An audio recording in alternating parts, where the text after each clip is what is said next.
Welcome to Your Pharmacy Career podcast, proudly brought to you by Ravens Recruitment, Australia's leading specialist pharmacy recruitment agency. The podcast series has been created to shine a light on the diverse and inspiring careers of Australia's pharmacists. Each episode will focus on the varied career opportunities within the pharmacy industry by exploring the career paths taken by leaders in the fields of community pharmacy, hospital, industry, government and professional organisations. Careers never follow a defined path. Everyone's story is different and unique in their own way. The podcast series will help you discover the world of opportunities that exist and reveal pathways to achieve your dreams and aspirations. Whether you are a pharmacy student, early career pharmacist, or simply looking for a change at any stage of your career, the podcast series is designed to help you navigate ways into a career and a life that you love. Your host of the podcast series is Ali Su. Ali, herself a pharmacist, is now the founder of Global Pharmacy Entrepreneurs and a passionate advocate for pharmacists to grow, innovate, excel, and make a lasting impact in the world. It's now over to our host, Ali Su. Welcome to Your Pharmacy Career Podcast. I'm Ali Su. Before I start the episode today, I would like to acknowledge pharmacists in Perth facing both COVID lockdown and emergent bushfires. Our thoughts and prayers go out to you and your families. Please stay safe in these challenging times. Thank you everyone for listening to our last episode on pharmacy ownership. Pharmacy of the Year 2020 owner Rebecca Young shared her experiences with us, outlining the fantastic support Capital Chemist Group has provided her throughout her ownership journey. If you are interested in pharmacy ownership and unsure where to start, please listen to our last episode.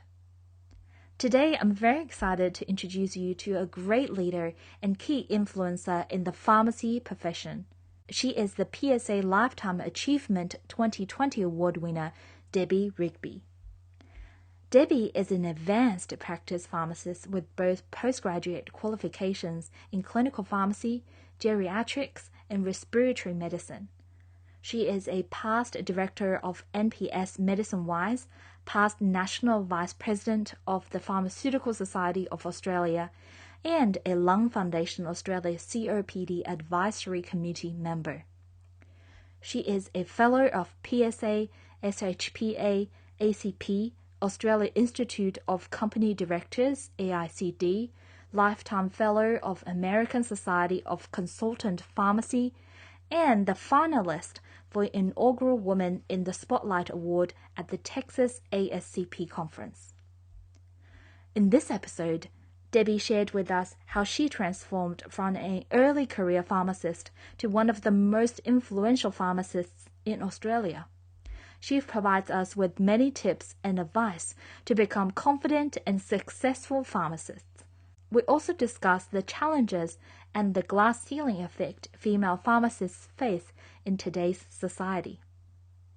Without further ado, let's give a warm welcome to Debbie. Hi Debbie, how are you? Hi, Ali. Good, thanks. We're so excited to have you on the show and we can't wait to get to know your story and learn more about your pharmacy journey and get your advice for our pharmacy students and early career pharmacists. Well, thank you for asking me. It's a privilege to be asked and I'm looking forward to having a chat about it. Congratulations on receiving the PSA Lifetime Achievement Award and being the first female to be recognised for this prestigious award. Yeah, thank you. It was a huge thrill, but also to be the first female is just awesome. So tell us about your story. Where did you grow up and how did you decide to pursue a career in pharmacy? Well, I've lived in Brisbane all my life and it's been interesting getting this award. I've had to reflect on my career and what it means to me and what I've done sort of thing, which I don't always do very often, but it has been an opportunity to think back. And people often do ask me why I did pharmacy and how I got into it. And I did think of doing maths at uni because I love maths and I was sort of good at it. But I think the thing that really sort of influenced me was I had to catch two buses or a tram and a bus to high school and I had to go into the city, Brisbane CBD, and the bus up to Girls Grammar was outside this amazing pharmacy, you know, the old school ones with the timber shelves and the real apothecary style one, and you'd stand there waiting for the bus. I'm not sure I realised it at the time, but people would be coming in for their headache drafts and their hangover drafts and everything, and I just thought it was, all these magical potions. And I've got also my family. My dad is a real chemist, I always joke. So he was an industrial chemist.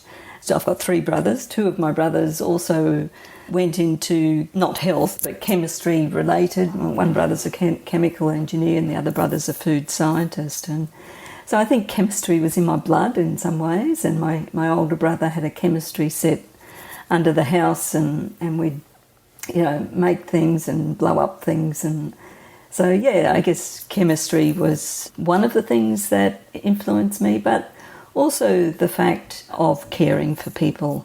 And way back, even just watching the people go into that pharmacy when I was at high school, I think influenced it. Wow.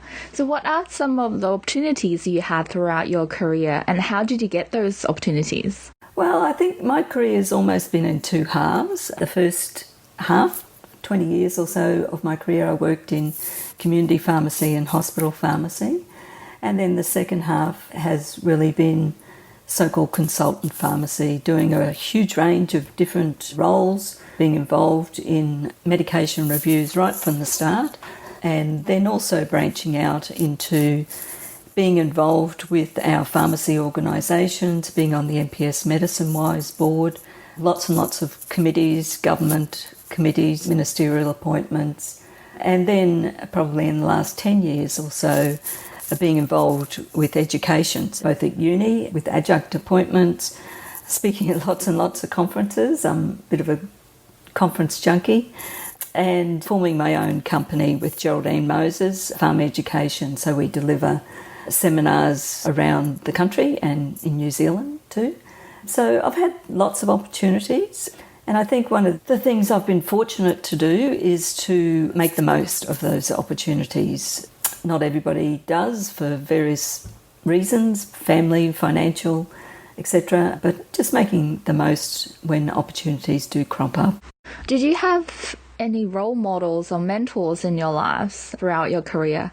And what are some of the lessons you learned from these people who shaped your career development? Yeah, I've had lots of role models and mentors. I get a thrill when people say I've been a mentor to them, but I think back, so I did my intern year or pre-reg year in a community pharmacy, and some of the people I met there, because it was a day and night pharmacy, and they had quite a number of pharmacists that would come in to work at night, and I was required to work at least 2 nights a week, so sort of 12-hour days.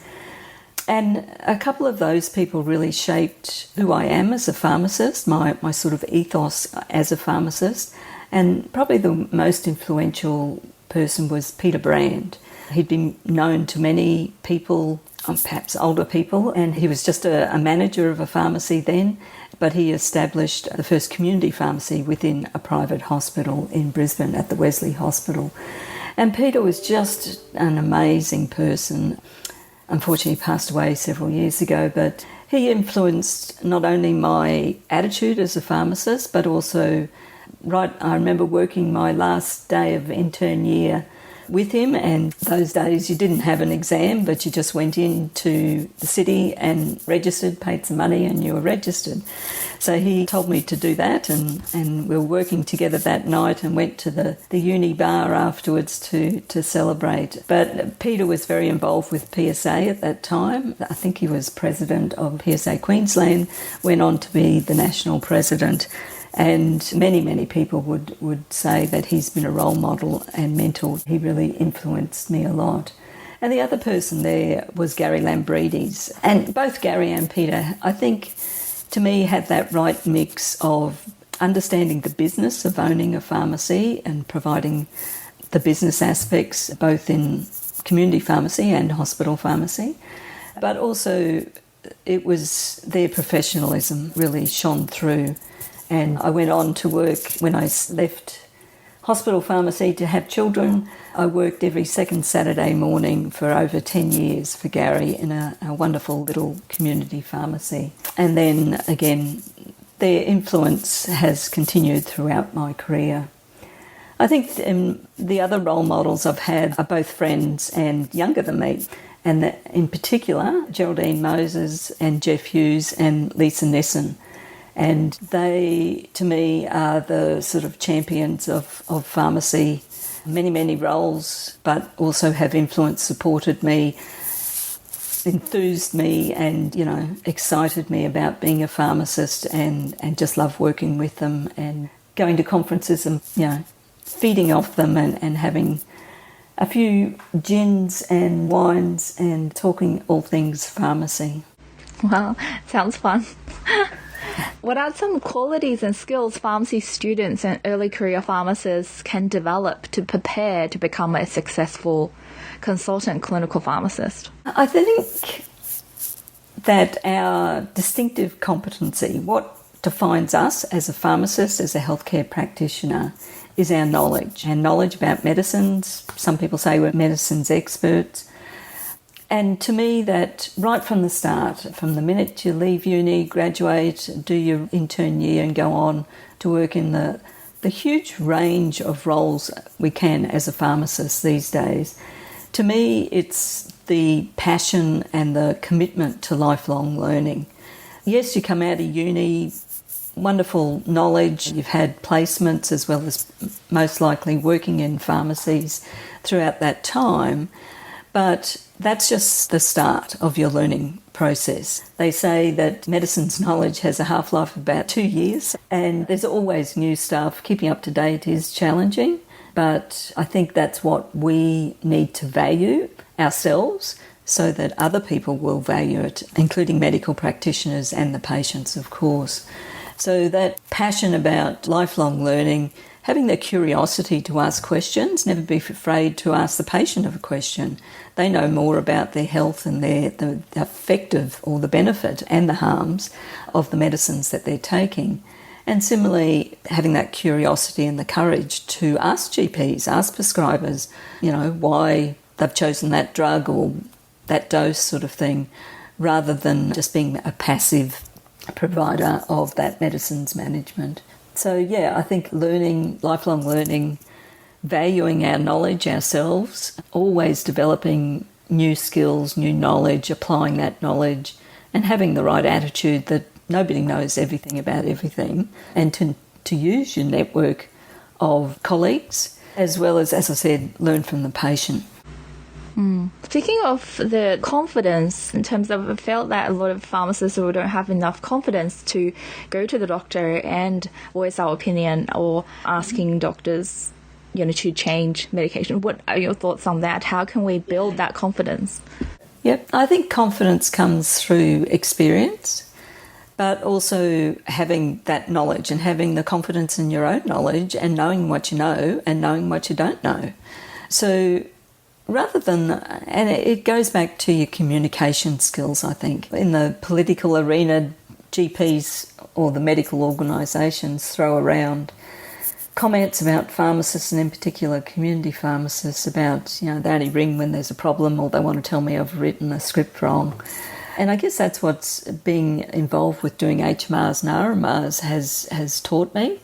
And I can remember back to the early days of doing nursing home reviews before RMR. So I started in 1994 when Peter Brand, a very innovative pharmacist, asked me and Gary Lambridis to do some work and do education and write a newsletter for the aged care facilities or nursing homes then. And I can remember GPs getting so aggressive and pointing their finger at you and but I guess I learnt to turn things into a question. Can you help me understand? Or I'm not aware of, this indication for the drug, but say it in not in obviously a sarcastic way or anything, and I think inherently people want to teach other people and come from that sharing your knowledge or experience. So I think it's just about how you start the conversation with the GPs. You start to develop a relationship based on trust and respect with the GPs and other prescribers, and phrase it in the terms of the patient. It's all about the patient. We're trying to do the best for our patients to prevent harm, medicine safety. So I think it's how you phrase it and have the courage. And I think also a thing that I do, and I've always been sort of reflective after experiences that I think, oh, geez, what did I do wrong to get the GP to be so aggressive or, not really listen to what I was saying. So reflect on the interaction, what I did well, what worked, that sort of light bulb moment when you felt they actually started listening to you. Or what you did poorly. I mean, how you responded, whether if it is face-to-face, be aware of body language. But reflection after an episode, because then you can learn from your mistakes and learn from your successes as well. So how did you develop those skills and becoming the leader you are today? Oh, toughest question. I guess that desire to learn. I've also always had a strong desire to specialise. Even for the first 7 years after my pre-reg year in community pharmacy, I worked in a hospital pharmacy. And towards the last couple of years, I had the opportunity to specialise as an oncology pharmacist.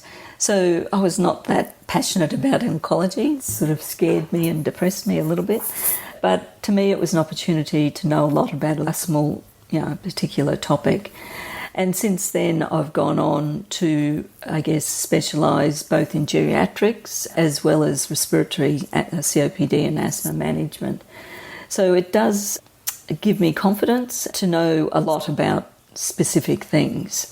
And that's not for everybody. I mean, it's the old debate about generalists versus specialists. But for me, that in-depth knowledge, having that curiosity, talk to patients, GPs, go to a lot of events where GPs or specialists or even pharma are talking to specialise. And that's helped me build my skills base and confidence in those particular areas. So, and I've said it a few times, but it goes back to that underpinning knowledge and confidence in your knowledge, but also that curiosity that you don't know everything and never will know everything about everything, to learn more.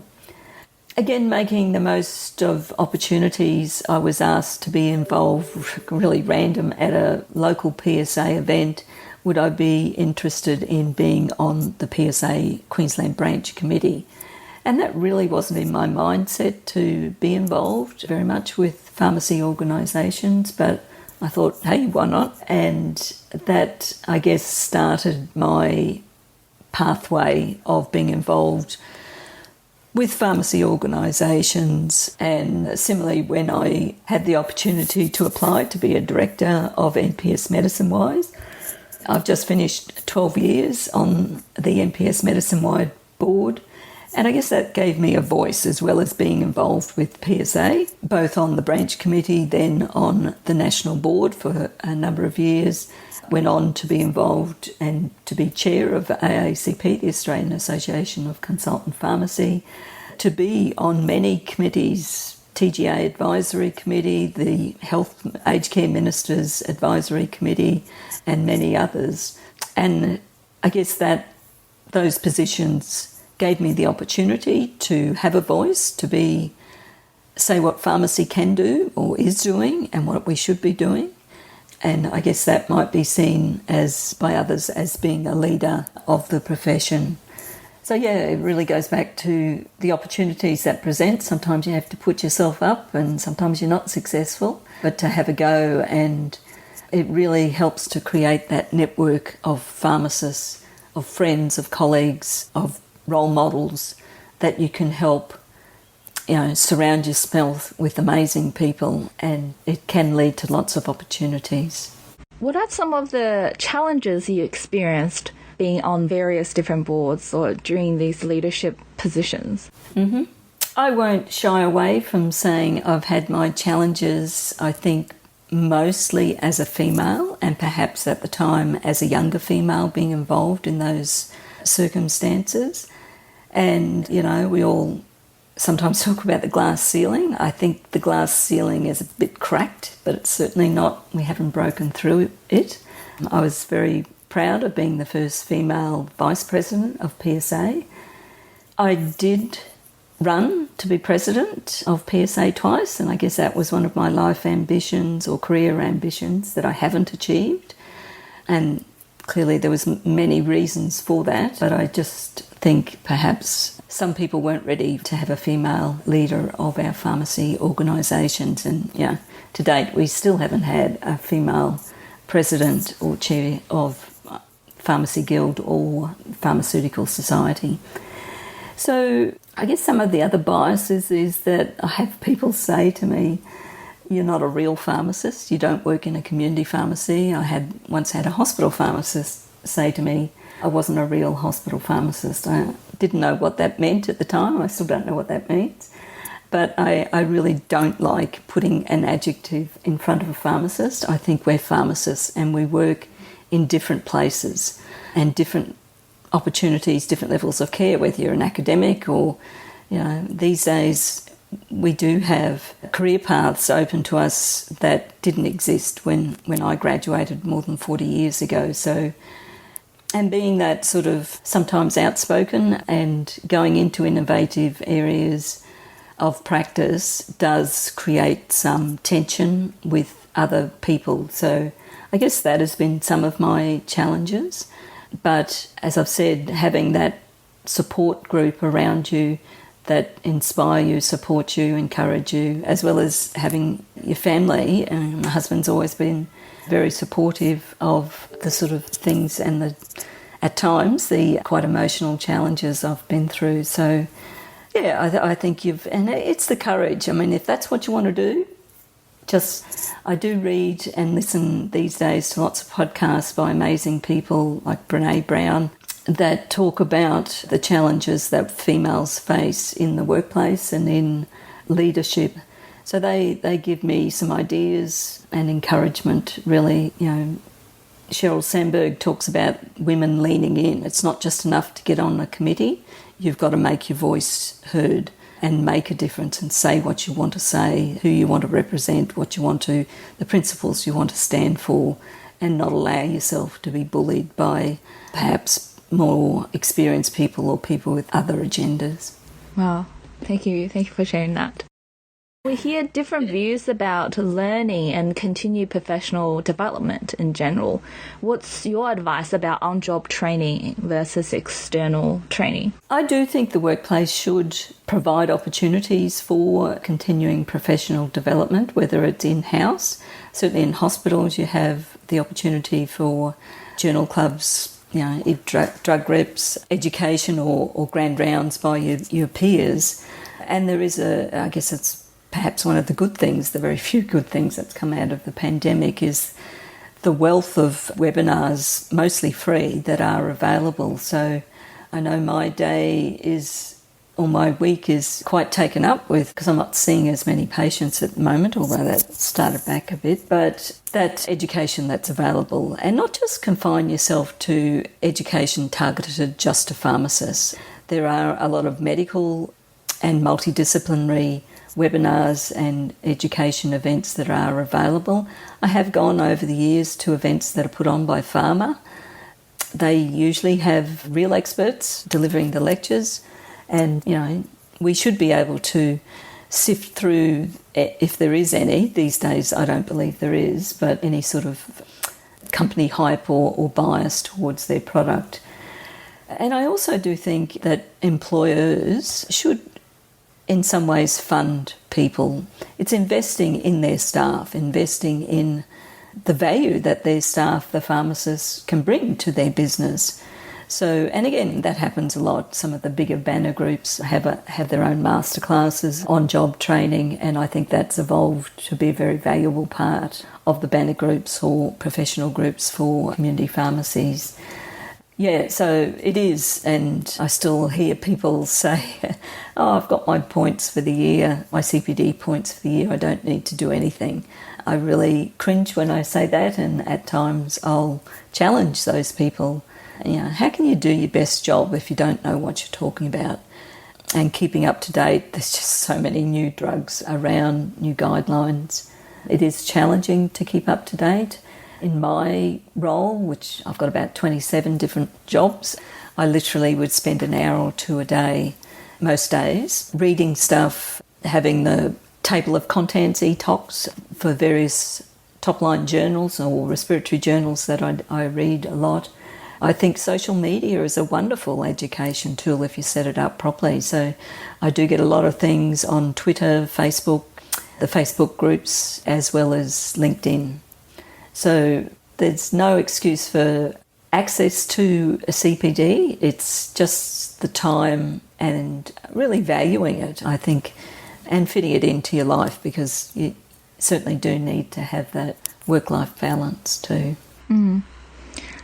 Just out of curiosity, how do you fit all the 27 jobs in your life?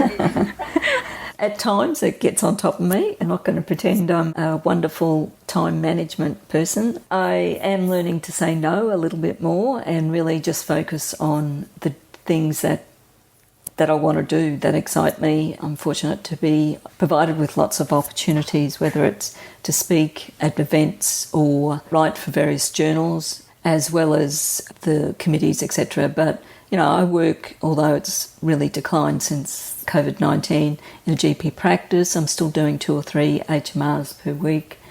Yeah, you fit it in. If you love it, and I do love being a pharmacist, you can find ways of fitting it in. But, I've got children, grandchildren. I love, doing the things that you love doing, as well as doing exercise. Going to the gym is really important too. What are some of the opportunities for growth for pharmacists in HMR, MMR, community pharmacy, as well as GP clinic? Well, HMRs and RMRs have been around for more than 20 years now, which is pretty amazing. And I really do think it's undervalued by the profession. Politics gets in the way, but to the credit, the Community Pharmacy Agreement, way back in the second agreement, 1997, RMRs started, 2001, HMRs, and they've continued through successive agreements. I think we still do need some changes to the program rules to be able to efficiently and effectively deliver them, and that's planned for next year. So it has created these different career paths for pharmacists to work either full-time doing it or part-time, fitting it in on top of working in community pharmacy or a hospital pharmacy.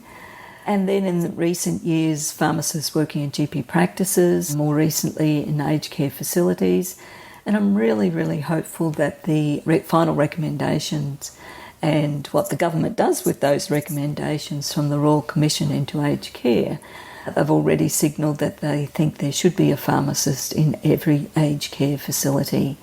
So embedding pharmacists in GP practice, in aged care facilities and in Aboriginal health services as well, and there's a number of pharmacists that have that role. It is a wonderful opportunity. I love it. It's a multidisciplinary environment. You usually have full access to the patient's notes, so you're not... I think that's one of the challenges with HMRs in particular, that you don't necessarily have the full information, clinical information and the psychosocial information around the patient to provide the best recommendations that we can around their medicines management. So, I think it's, there's a lot of momentum, a lot of interest, there's some funding. Clearly, funding is a critical aspect, but we've had the pioneers like Chris Freeman, the current PSA president, who've gone into that area. Other amazing pharmacists like Chris Braithwaite, who works in the Aboriginal Health Service in northern New South Wales. He was working up in North Queensland as well. So we've had those people that have defined the model and shown what it can be. We're still evolving the model and getting evidence for it. But, it's not for everybody, and it doesn't diminish the other roles that pharmacists can play. I don't believe it's better, it's just different. So what would you do differently if you can restart your pharmacy career? I don't think I'd do anything radically different. I did say no to somebody a long time ago who came up from Sydney and asked me to head up a division within their, at that time, quite small organisation. They wanted me to move to Sydney, and I had children at school, and I clearly wasn't going to do that.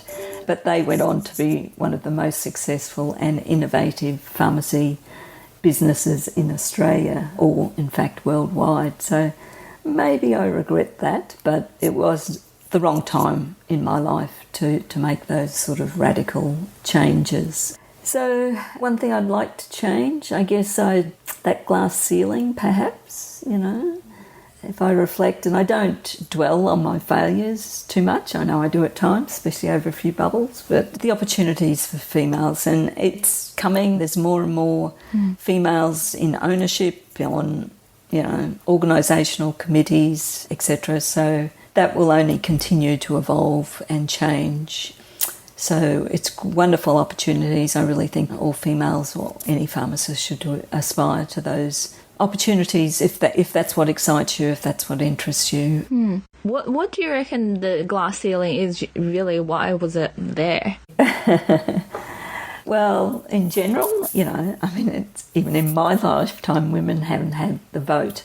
So it is a societal thing that women have a different place in society, not necessarily seen as leaders or business type people. That's certainly changed now. And within the pharmacy profession, going way back, it was very much a male-dominated profession. Pharmacy ownership is still male-dominated, but it's over 60% of graduates now are females. So the demographics of being a pharmacist has changed. And reality is females are different. We do quite often have, not always, but quite often have breaks in our careers to have children and take on raising children. I didn't work for quite a number of years when my kids were small, and then only went back very much part-time, a couple of mornings a week while they were at school. So I was fortunate to be in that position, even when interest rates on home loans were 18% compared to today. So it is different. We are different, and we should rejoice in that difference, but we shouldn't be denied opportunities simply because we're female. And even the first unit home that I bought, I couldn't, even though I had a full-time job as a pharmacist, it was my second year out, I couldn't get a home loan as a female. And, it's 40-something years ago, but I had to either get my parents as guarantors or find a male to... Anyway. Wow, we've come a long way. Things have changed. Yeah. And I've got pharmacist friends that went to get a business loan to buy a pharmacy 40, 50 years ago, and they couldn't get it. So absolutely things have changed for the better. But I do still think there's that, whether it's real or something, in fact, we impose on ourselves. I absolutely hate the saying that you can do it all. You can't, but it's a balance of work, those opportunities. As I said, I didn't do what I do until my kids were at high school or at uni, when I could feel it was appropriate to go away interstate for meetings, etc. And everyone's different. That just sort of worked and evolved throughout my life and my career. What's the advice for female pharmacists or pharmacy students, early career pharmacists, for them, for their future career, breaking that glass ceiling? I think you've got to start with yourself, your own attitudes and beliefs. There is no boundaries. Don't put those boundaries there for yourself. You can do anything, seriously. I think the other thing that I've talked about throughout this podcast is surrounding yourself with amazing people, having mentors, your role models, people that will inspire and support you.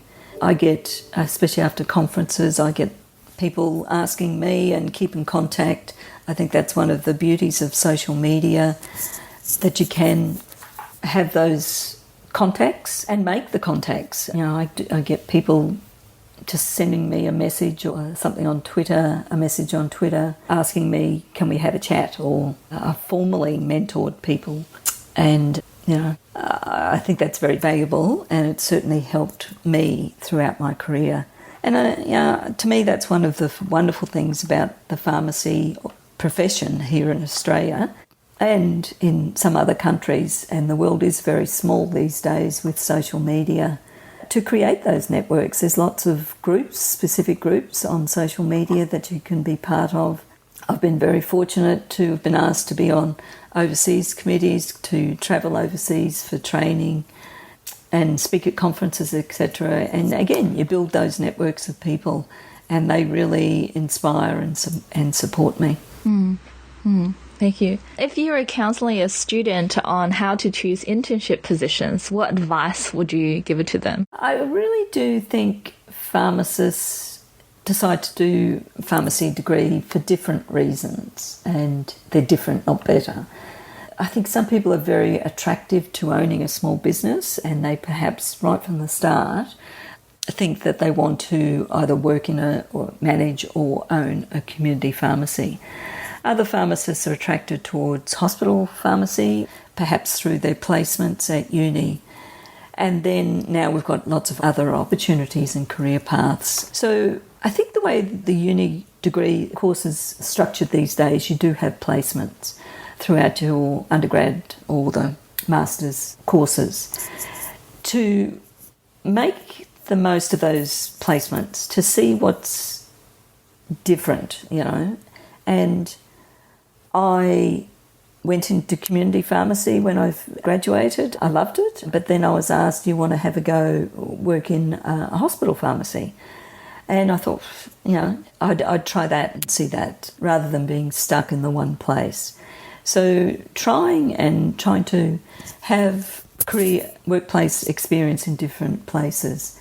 Again, I don't think one place is better than the other. It's what resonates with you, it's what you enjoy, it's what you think might be your future role as a pharmacist. Clearly, I think currently 70% of pharmacists work in community pharmacy, and even within the 5,000 or 5,500 community pharmacies, clearly there's different types of community pharmacies. And so perhaps depending what you like and what you see your role as a pharmacist, you might choose different types of pharmacies. I know we don't always necessarily get a choice, but I also do think, not that I did it, but going into rural areas really gives you a different insight. Especially when you're younger, it's probably easier to go to a rural area for a couple of years or a year. So, it's just different horses for courses, really. And last question, what's your advice for our aspiring and early career pharmacists, both professionally and personally? Again, a hard question. If I had to say one thing, but I'll say two, is that value your own knowledge. The ethos of lifelong learning makes you a better pharmacist and provides better professional satisfaction. So you actually enjoy what you're doing.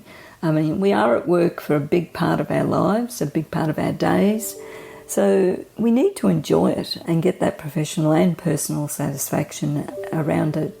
So right from the start, saying, I want to learn stuff every day.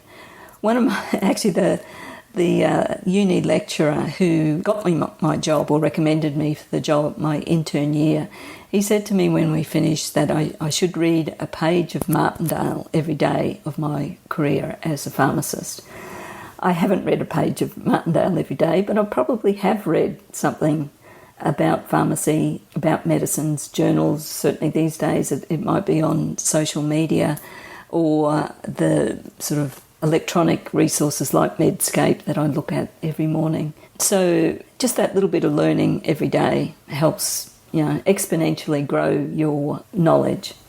I will indulge in saying the second thing, and I think that is, I've mentioned it many times, is get yourself a mentor. Surround yourself with amazing pharmacists. Don't be scared to go up to somebody at a conference and say hello and contact them on social media or whatever, because I know people get a thrill out of helping and supporting other pharmacists, whether they're starting out in their career, changing direction in their career or whatever. And, I think we often joke about our pharmacy family. I certainly have some of my closest friends are pharmacists, or many of them are pharmacists, and I work with them and I play with them. So that's important to me, and it is trying to find, I know we all don't at times, find that balance between your personal and professional lives. So, I guess lifelong learning and mentorship or your family is what I'd advise people to value and to grow. Wow, thank you so much, Debbie, for the amazing insights. Thank you. You're welcome. If anybody's listening to this, contact me on social media. I am genuinely happy to help people. Thank you for listening to this episode of the Your Pharmacy Career podcast, proudly brought to you by Ravens Recruitment, Australia's leading specialist pharmacy recruitment agency. If you enjoyed this episode and know anyone else who you think would benefit from it, we would be grateful if you could share it with them. Together, we help even more pharmacists develop a career and life they love. If you have any questions or suggestions about future podcast episodes, please reach out to us via email info@ravensrecruitment.com.au.